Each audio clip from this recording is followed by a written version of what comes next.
โอเคကျွန်တော်ဒီမှာအိမ်မှာသုံးတဲ့ဝရေမုံလေးဒီလိုမောင်ကြီးကစော်မရတော့ကိုယ်တွေဘာမှမလာတော့ဘူးဆိုတော့သူတို့ကဒီမှာဓာတ်မှာကျိုးပြက်တဲ့တင်လို့ထောက်ပြီးတော့ဆက်ထားတယ်မလာဘူးဆိုကျွန်တော်ဒီမှာဖြုတ်ကြည့်လိုက်တယ်နော်အဲ့တော့ဒါကဒီမှာတော့ကျွန်တော်ကစက်ကစ်ပိုင်းတွေကိုအထူးပြပြင်တာကိုမြောက်ပေးမှာမဟုတ်ကျွန်တော်လည်းဒါလေးမပြင်ပါဘူးနော်ဆိုင်ငယ်ပြင်တာဆိုင်ငယ်ပြင်လို့ခုကဝါရှော့ထဲမှာဝရေမုံတွေသုံးကြတယ်အဲ့တော့ကျွန်တော်အလွယ်တကူလေးစစ်ပါနော်စက်ကစ်ပိုင်းပြတာတော့ကျွန်တော်ပြင်ခိုင်းတာမဟုတ်ဘူးကျွန်တော်ကိုယ်တိုင်မပြင်ပါဘူးအဲ့တော့အဓိကဘာစစ်ရမှာဆိုဒီကျိုးနှချောင်းကနေပြီးတော့ကျွန်တော်ဒီမှာ main ဝင်ကျိုးရှိတယ်ဒီမှာခလုတ်ပေါ့နော်ဒါကျွန်တော်ဒီမှာကျိုးဖြုတ်ထားပြီဒီကျိုးနှချောင်းကဒီကိုဝင်ရမှာအဲ့တော့ဒါကိုစစ်ကြည့်လိုက်မယ်နော်စစ်ကြည့်ရင်ဒီမှာတစ်ချက်ဆန်းကြည့်မယ်ဒီမှာ connection မရှိသေးဘူးကျိုးနဲ့ကျိုးနဲ့ပင်ကအနည်းဆုံး connection ရှိရမှာ okay ဒီမှာဆိုတော့ဒါကျွန်တော် connection ရှိတယ်အညိုရောင် connection ရှိရပါတော့အညိုရောင်ဒီဘက်ငုတ်ရ connection ရှိတယ်အတွေ့အဲ့တော့အပြာရောင်ပြန်ဆန်းမယ်ပြာရောင်ထိုးပြီးတော့ဒီဘက်ကျိုးပြန်ဆန်းမယ်ဟုတ်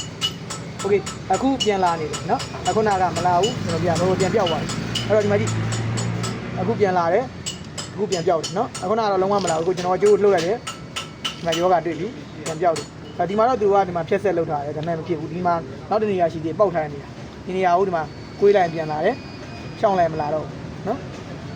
โอเคဒီမှာလည်းအထက်မှာသူ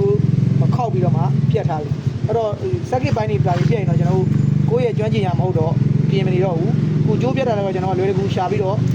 လွယ်တကူကျိုးလဲလိုက်ရင်ဟောဒီမှာတွေ့လားအပြာအောင်ကျိုးနော်ကြည့်ကြတော့ဒီမှာပြတ်နေလေဒီလိုစိုးထိရမလားဟုတ်လားဒီလိုဆိုမထိတော့ဘူးโอเคဒါကျိုးကနည်းနည်းမာလာတော့ခောက်ပြီးတော့မှပြတ်တော့တာဖြတ်တယ်လို့ဖြစ်သွားနော်ဒါဆိုတော့ဒီဟာပြန်ဆက်လိုက်ရင်ရပါပြီအဲ့တော့လက်စီပစ္စည်းကျွန်တော်တို့ဒါပြင်ဖို့ပြောနေရမှာမဟုတ်ဘူးကိုယ့်အိမ်မှာတုံးတဲ့လက်စီပစ္စည်းတွေကိုအဓိကတော့နော်အဝင်ထွက်လေးတွေပေါ့သူစီဝင်ပြီလားနောက်ဆုံးခလုံးမကောင်းရင်လည်းခလုံးကနေပြန်ထွက်ပြီလားဒါလေးစစ်တဲ့ရင်ကိုတော်တော်လေးအဆင်ပြေပါနော်โอเคပါကျေးဇူးပါ